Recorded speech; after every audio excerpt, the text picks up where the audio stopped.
Hello and welcome back to my channel, Civil War Reports. I am your War of the Rebellion reporter, Brian Thomas Kopak, and today is a special Civil War Reports. At the beginning of episode 46, where I talked about the northern plans to conquer the Shenandoah Valley in 1864, would ultimately turn out to be the Newmarket campaign, I mentioned that maybe I should do an episode, give you a little insight as to how I got so involved with history. And I actually had a viewer send me a private email saying, yeah, come on, tell us your story. So here we go. I was born on October 17th, 1967. Technically, I was born at Nyack Hospital, which is just on the other side of Clausland Mountain from where I am. But I grew up in the town of Blauvelt. That's how it's pronounced, Blauvelt. Some people say Blauvelt, but that's not the case. It's Blauvelt, which is well, it's basically a hamlet in what is today Orangetown. Orangetown is comprised of several small little hamlets: Blauvelt, Orangeburg, Tappan, which we're going to really talk about today. That's the town my mom grew up in. Spark Hill, Piermont, which is the town my father grew up in. So if you're wondering where Blauvelt is, take a look at a map. Find Manhattan. Find Manhattan Island and go about 25 miles northwest, and on the western side of the Hudson River, you may see a little dot for Blauvelt. You may see a bigger dot for Nyack, which is along the Hudson River. Again, that's the town where I was technically born. You might see Tappan. You might see Piermont, which is also along the Hudson River. So I grew up here in Blauvelt, went to school here, and go to the Blauvelt Library, spent some time there in grammar school, and that's a kind of a historic building too. It was owned by Jacob Blauvelt, and behind it ran for many years the Erie Railroad. Let's take a look at that, because well, the tracks are no longer there, but it has since been turned into a rail trail for people to come and exercise. I got to tell you, I've walked the rail trail numerous times. So let's go take a look at the rail trail.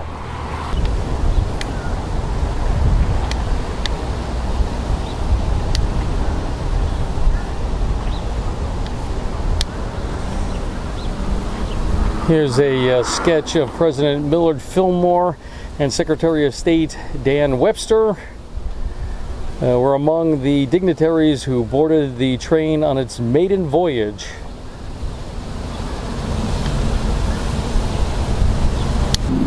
All right, so I'm standing where tracks for the Erie Railroad used to run, and this was opened, well, during the presidency of Millard Fillmore, and it ran really up until World War II.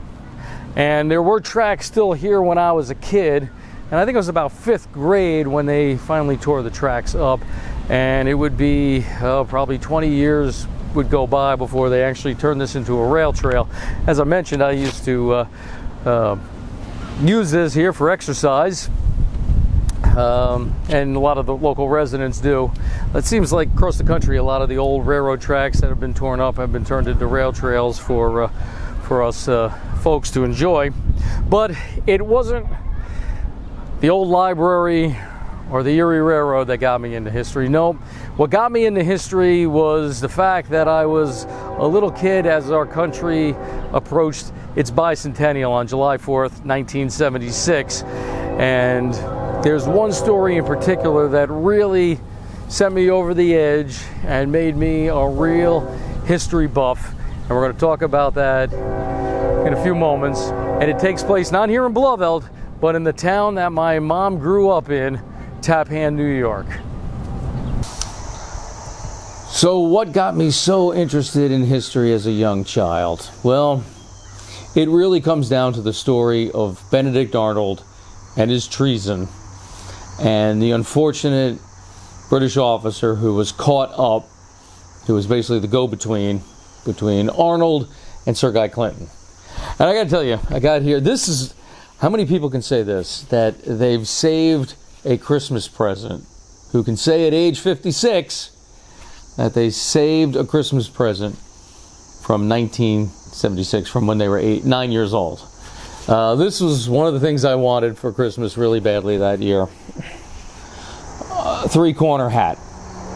I don't know where Santa Claus found this one for me, but that's what I wanted for Christmas really badly. The year our country turned 200 years old, I wanted this tri-cornered hat. Now, it doesn't fit as well as it did. It doesn't fit at all. Christmas 1976 was a little big, but I kind of wore this hat just about everywhere for a long time to celebrate the fact our country was 200 years old. So, Arnold, Benedict Arnold, probably the most hated man in the U.S. military, probably even to this day, and rightfully so. What happened with Arnold? Well, you know, he really was a good general. He was very much committed to the revolutionary cause. However, he was passed over for promotion, and other generals looked down upon him, and times you got to wonder why. I mean, the man was a diehard patriot and a really good general, and he is pretty much responsible for the colonial victory at the Battle of Saratoga. The surrender took place on all dates, October 17th, 1777, and that's another reason why I got so involved with history and the story of Arnold, because, well, that's my birthday. It took place 190 years before I was born. But Arnold, the more and more I've done research on him and read about him, you know, if he had just retired, I mean, he had legitimate gripes against the Continental Congress, against his fellow generals. Washington, however, saw the value of Arnold, saw what a good general he was, but Washington could only do so much. And there's probably no doubt that Arnold's wife, Peggy, who, from what it appears, did have British sympathies, and she was friends with John Andre.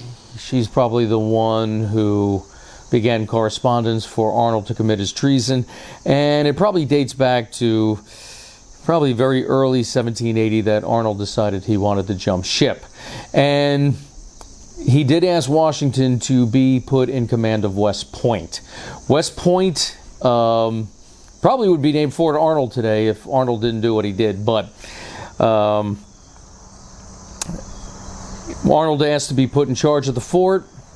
He's granted that permission, and when he decides that he's going to defect over to the British side, he plans, he makes up maps of the area showing the artillery, details about troop strength and where they are positioned. And when he decides to do his treason, John Andre, who's a major in the British Army, is sent to the northern part of Rockland County around the Haverstraw area today. There's a place there called Treason House, which is where this meeting took place. And Arnold hands Andre all these plans. Arnold goes back across the Hudson River. He stopped in Terrytown. We'll talk about that in a bit. The key of West Point is the fact that there were no bridges across the Hudson River, and it's pretty narrow in that area. And if the British could get a hold of West Point, it's very possible they could sever the colonies, New England on one side, the rest of the colonies on the western side of the Hudson, and could have really been very detrimental to the colonial cause. So after Andre gets these plans, apparently Arnold told him to stick them in his boots. And Andre goes back to the eastern side of the Hudson River. He's riding through modern-day Westchester County, and in the area of around present-day Tarrytown, he is stopped by some local militia. For whatever reason, I've never been able to find out why, but for whatever reason, the militiamen order Andre to start to disrobe. They do a strip search of him. They don't get very far before they find the plans. Why they did this? Maybe they weren't so much militia as they were just outright bandits. Maybe they were looking for some riches, maybe some gold or some cash. Never really been able to determine why they ordered the search, but they do. They find the plans. They are tucked inside his boots, and they realize that this is some pretty important military information. They hold Andre, and the papers are sent immediately to George Washington, who had his headquarters in and around the Orange County, New York area. Another thing that got me very much interested in the American Revolution is not far from where Treason House is located. There is the Stony Point battlefield. In 1779, there was the Battle of Stony Point. Colonial victory drove the small outpost of British that were there out of the area, secured that part of the Hudson River for the colonies. But that area could have easily been retaken had the British been able to conquer West Point, because Stony Point and West Point are not all that far away. So those are the main reason that I got so involved in history is the story of Arnold and Andre. Arnold escapes by the skin of his teeth. He is informed that Andre was captured and plans were discovered on him, and Arnold knew that Washington was going to be coming to his headquarters that morning for breakfast to discuss the war with him, and Arnold literally escapes really almost minutes before Washington arrives. And when Washington arrives at Arnold's headquarters, he's a little taken aback why Arnold is not there, and then the incriminating evidence is handed to Washington. Washington does allow Arnold's wife Peggy and their child to join Arnold in New York City. That's the way wars were fought back then, very gentlemanly. So as a result, what happens? Arnold escapes to New York City and the protection of the British. Andre, though, however, he will pay the ultimate price for Arnold's treason. So let's take a look at what happened to Major John Andre, and this will give you a little insight as to why I became so fascinated with American history.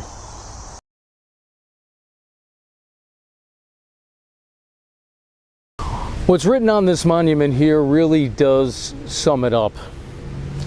He was more unfortunate than criminal, an accomplished man and gallant officer. Who said this?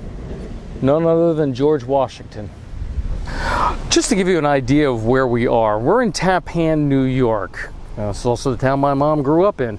But we're really barely into New York. I don't know if you could see it, but just down the road here, I could easily throw a baseball and it would land in New Jersey. So we are right along the New Jersey border. I was 8 years old when our country celebrated its bicentennial on July 4th, 1976. I would turn 9 later that October. And really beginning in about 1974, as the country was really gearing up for that big celebration on July 4th, there was more and more specials and TV shows about the American Revolution, and that really helped fuel the history fire inside of me. And as we got closer to July 4th, 1976, there was a wagon train, which I thought was really, really cool, of horses and covered wagons and people dressed in period colonial garb, and they came through Tappan, New York, the very town that my mom grew up in, and that's where I'm standing right now. And it was really in this grassy area right over here in front of these tombstones. That's where 8-year-old me sat waiting for the wagon train to come up Kings Highway. That road over there, that road was in existence during the colonial era, and they came up this road, and it looked a little different. at the time, but they came up and they went past me, and I just couldn't believe it. You know, horses and horse-drawn wagons. I thought it was the greatest thing. And you know, they came through Tappan because, well, Tappan did play a bit of a role, as I mentioned, during the American Revolution. It was here that Major John Andre would be tried, convicted, and executed. Trial of Andre. The British spy Andre was found guilty in the Dutch Reformed Church, which stood in 1780 on the side of this edifice. So there's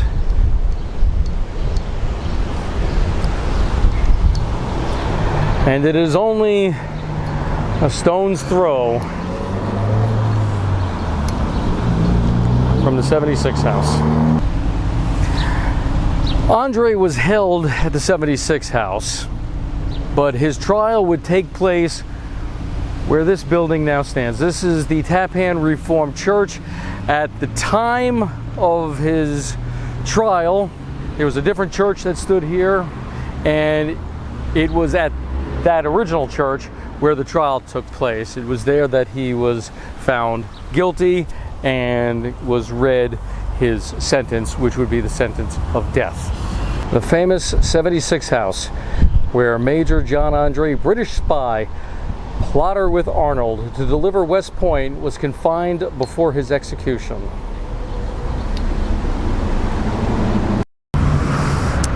Ladies and gentlemen, that is the front of the 76 house. So, when Andre was confined here, he, from what I'm told, was held in a room on the second floor. The 76 house is now a functioning restaurant and bar, and from what I understand, it is the oldest continuous functioning tavern in the state of New York. It is a restaurant, really great food. A couple of stories about the 76 house. One, I ate here several times, but not very often, because I always wanted the meal and the atmosphere and the ambiance to be special, so it was always reserved for special occasions for me.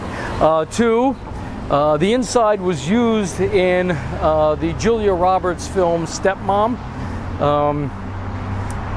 Oh God, this is going back before 9/11. I was on a plane flying out to Texas, and I fell asleep on the plane. I usually fall asleep on planes. I woke up in time for the scene that was filmed inside the 76 house, and I'm looking at it, and I said, if I didn't know any better, I would swear that scene was filmed inside the 76 house, and well, sure enough it was. But getting back to myself on a personal level in terms of my love for history, October 17th, or somewhere close to that date, 1977, my 10th birthday, my parents asked me, what do you want to do for your birthday? And I said, I want to have dinner at the 76 house. So at 10 years old, I was already a bit of a history geek, and I had to have my birthday dinner inside the 76 house. And I got to tell you, like I said, it's still a functioning restaurant. Go online, Google 76 House, Tappan, New York, Tappan, New York, and I'm sure it'll come up, bring you the menu. If you're ever in this area and you want to dine at a really historic restaurant, this is the place to come to. On a funny note regarding the wagon train, I want to point this out. So here's the 76 house, and as you can see, the church up the road. That's kind of where I was when I was watching it. Wagon train came through the main street here, and they left behind a lot of road apples, all them horses. For my Southern Confederate friends who are watching it, Lincoln brains. But they left behind a lot of road apples, and my mother came really close to stepping into probably the biggest pile of road apples that was left on the street. We had to tell her last second, "Oh, watch out!" Some of those little things from childhood that you just never seem to forget.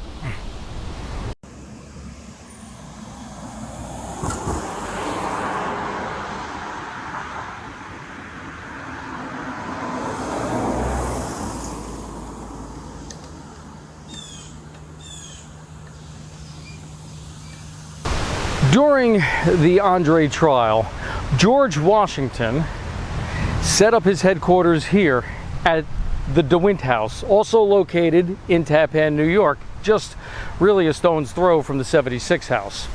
Now, after Andre was convicted, found guilty, it was really up to George Washington to sign the orders for his execution. Now, the word is that Washington really did not want to execute Andre. Again, more unfortunate than criminal. Washington did try to broker a deal with the British Army that, let's swap. I will trade you Andre for Benedict Arnold. Washington was that furious with Arnold. He wanted Arnold's hide. The British would have none of it. So as a result, it was Major John Andre who would have to pay the price for Arnold's treason.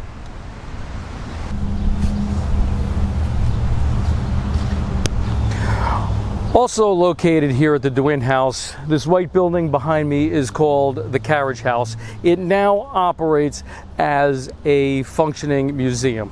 I want to point out the DeWint House is free. It's owned by the Masons. George Washington was a Mason. The Masons now own this property, and it is open to the public. You can actually go inside the DeWint House and you can visit the museum inside the Carriage House. Granted, it's not very big, but it does have a lot of really nice artifacts from the American Revolution. And again, unfortunately, it would be Major John Andre who would suffer the fate, who would suffer the consequences of Arnold's treason. So on the morning of his execution, Andre was led out of the tavern, the modern day 76 house, this intersection, and then up what is now modern day Washington Street, which turns into Old Tappan Road. And then he made a left-hand turn onto what is now Andre Hill to await his fate. Just giving you another angle of this monument here. Now, this is the spot where Andre was hanged. Okay, he was found guilty of being a spy because he was caught in civilian clothes. I want to point out that he basically disregarded all of the advice he got from General Clinton, which was to wear his uniform, don't wear civilian clothing because you are a British officer. 2, do not bring back any documentation. Don't have any documentation on your person. In other words, remember everything that Arnold told you. And he disregarded both of those, and also to try to avoid any contact with any pickets or outposts, and well, he rode right into one. So because he was caught in civilian clothing, he was tried as a spy. He was found guilty and he was sentenced to death. As a result, being a British officer, Andre requested to die a soldier's death, meaning he wanted to be executed by firing squad. And he did not realize until he came up the hill here and he saw the gallows. And he did take a step back when he saw the gallows, that his request for firing squad would not be honored. And he's reported as saying, I have resigned myself to my fate. I just object to the manner in which it's going to be carried out.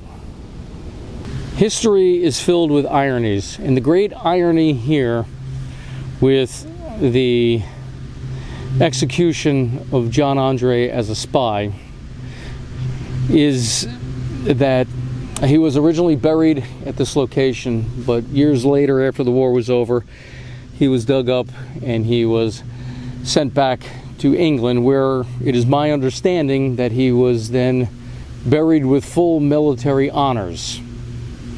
And I guess it is a bit of irony that Benedict Arnold died basically poor and obscure and really a man who was loved by neither the United States of America nor Great Britain. Well, I hope you enjoyed this little insight as to why I got so involved with history, particularly American history. And over the years, my love of the American Revolution sort of faded a little bit. When the American Revolution 200th anniversary came around in 1981, I was a freshman in high school. Other things were going on at that time. And I got to say, in all honesty, if you ask me what was the worst 4 years of my life, I would either say the 4 years that were high school or the 4 years that I was married, and depending upon which day of the week it is, you might get a different answer. And then over time, I just started reading more and more about the American Civil War and found that to be a little more exciting than the American Revolution, and hence here we are at Civil War Reports. So that's a little insight into my life. I hope you enjoyed it. I hope you learned something about the American Revolution, maybe a piece of history that you didn't know too much about, and particularly John Andre, because he, well, you know, he unfortunately was, as Washington said, more unfortunate than criminal. But I want to thank you for watching. For Civil War Reports, I am your War of the Rebellion reporter, Brian Thomas Kopak. Until next time, thank you for watching.